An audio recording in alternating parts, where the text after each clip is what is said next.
I got a top 10. Got my motivation high for my top 10. Gotta learn from the wise women and men. All my life, like nah, nah, nah, nah. For my top 10, top 10, nah, nah, nah. This one's for my top 10. When trying different things, you got to have some acceptance of failure, as you were alluding to earlier. Failure must be an option. If failure is not an option, it's going to result in extremely conservative choices, and you may get something even worse than lack of innovation. Things may go backwards. If what you really want is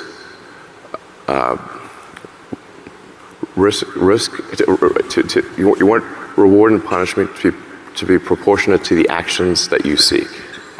So if what you're seeking is innovation, then you should reward success in innovation, and only there should be minor consequences for trying and failing. There should be minor. With significant rewards for trying and succeeding, minor consequences for trying and not succeeding, and major negative consequences for not trying. Maybe I just blank out the word doubt.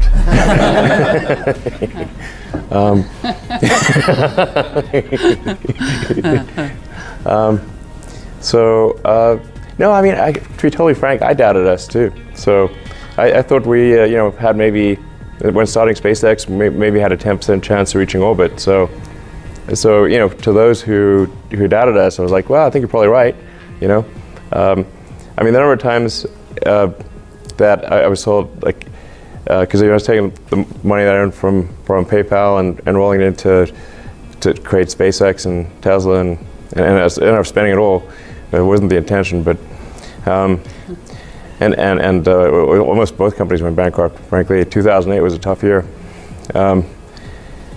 It took us 4 attempts just to get to orbit with Falcon 1. But a lot of times people would tell me this joke, like, how do you make a small fortune in the rocket industry? You start with a large one, is the punchline. And I was like, okay, I already heard that joke 12,000 times, Anyway, and it almost came true. We just barely made it there, that 4th launch of Falcon 1. That's all the money we had for that 4th launch. And then, and that wasn't even enough to save the company. We also then had to win the NASA cargo resupply contract. So that came a little after, a little bit later, or right towards the end of 2008. Those are the 2 key things that saved SpaceX. Otherwise, we would have, not made it. So yeah, I think those doubters their probability assessment was correct. But fortunately, fate has smiled upon us and brought us to this day. As you look back on your career in the space industry, what has been the most surprising or unexpected challenge that you faced? And along those lines, if you were to go back in time and talk to your 20-year-old self, would you do anything differently? Go back in time to your 20-year-old self. I mean, I think it would make far fewer mistakes. Obviously, if I could go, like, here's a list of all the dumb things you're about to do. Please do not do them. Wouldn't we all? It'd be a very long list. And like, here, let me write it down or something. I mean, hindsight's 20/20, so it's hard to say. I mean, I've made so many foolish mistakes. I have lost count, honestly. I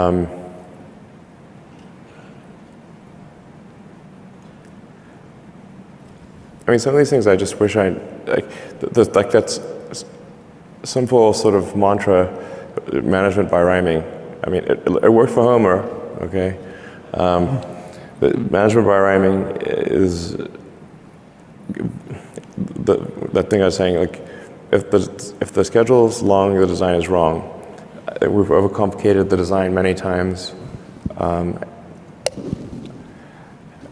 And I think we should have just gone with a simpler design, with the acid test being, how long will it take for this to fly? And if it's going to take a long time, don't do it. do something else. I think we need to push for radical breakthroughs. And if you don't push for radical breakthroughs, you're not going to get radical outcomes. And that does mean taking risks. And common sense that if you take a big risk, in order to have a big reward, there must be a big risk. Most of the time, you cannot find big reward for small risk. Those are rare. So you're going to have some proportionality with the risk and reward. Really just simplify your product as much as possible. And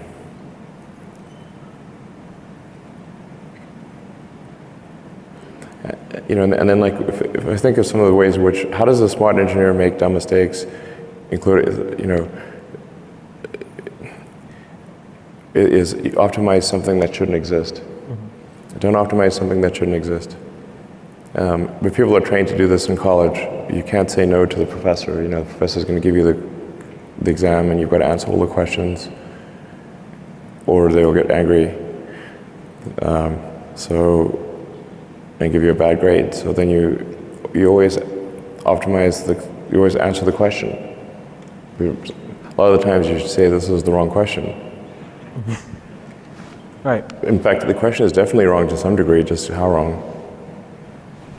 And I think just generally taking the approach that your design is some degree wrong, probably a lot more than you think. Your goal is to make it less wrong over time. Fun things for me is watching the cargo go into the crew vessel. All of a sudden we had Dragon 1, now we have Crew Dragon, and it's substantially different but familiar. Mm-hmm. So tell us, what's been some of the hardest parts to transition from cargo into crew? Because crew is a little more important than cargo. Yes, I mean cargo can be replaced, crew cannot. And so the level of scrutiny, the level of attention is, I don't know, order of magnitude greater. I mean, it was already high for cargo. I mean, but it's just a whole nother level for crew. I told the SpaceX team that this mission reliability is not merely the top priority; it is the only priority right now. Mm-hmm. So we're just doing continuous engineering reviews from now, nonstop, 24 hours a day until launch. Just going over everything again and again and again. And I was out at the pad just recently, just walking down the rocket. We've got a team that's just crawling over the rocket in the horizontal. Then we're going to rotate it vertical. Then we're going to crawl all over in the vertical.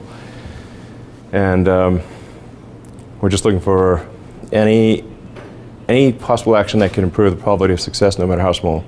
Whether that comes from an intern or me or anyone, doesn't matter. What sort of things do you look for in people or in processes that make the workforce better?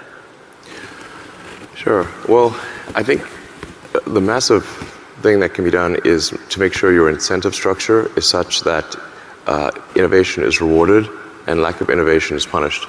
There's got to be a carrot and a stick. So if somebody is innovating and making good progress, then they should be promoted sooner. And if somebody is completely failing to innovate, not every role requires innovation, but if they're in a role where innovation should be happening and it's not happening, then they should either not be promoted or exited. And let me tell you, you'll get promoted, you'll get innovation real fast. Now your actual total mass of a reusable steel spacecraft is less than that of the most advanced carbon fiber vehicle you could possibly imagine. Yeah. Wow. But this happened by accident, by the way. This may sound like some great insight, but it actually happened because we were moving too slowly on composite.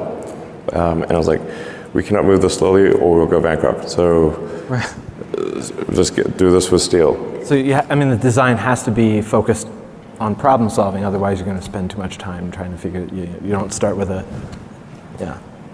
Yeah, I'm sort of taken to management by rhyming. If the schedule is long, your design is wrong. Right. This is very true. That's a good point. Yes. Two started off as basically, like I said, we're trying to figure out how to make enough money to exist as a company, and so since there wasn't really any advertising money being made, we thought we could help existing companies get online, bring their stuff online. So we developed software that helped bring a lot of the newspapers and media companies online, because a lot of them just they also didn't know what the internet was. You had some big customers, didn't you? Yeah. Mm-hmm. And even the ones that were aware of the internet didn't have a software team, so they weren't very good at developing functionality. So we had, as investors and customers, the New York Times Company, Knight Ridder, Hearst, and so we were able to get them to pay us to develop software for them to bring them online, so online publishing stuff. And we did maps and directions and yellow pages and white pages and various other things. I met a woman I dated briefly in college who now works at Scientific American as a writer, and she related the anecdote that we went on a date. All I was talking about was electric cars. That was not a winning conversation. So it was a bit of a monologue, was it? Yeah, she said she said the first question I asked her was, "Do you ever think about electric cars?" She said, "No, she never does." So you learn from that. That wasn't the best shout-out line. Wasn't great. But it has recently it's been more effective. There you go. I know this man.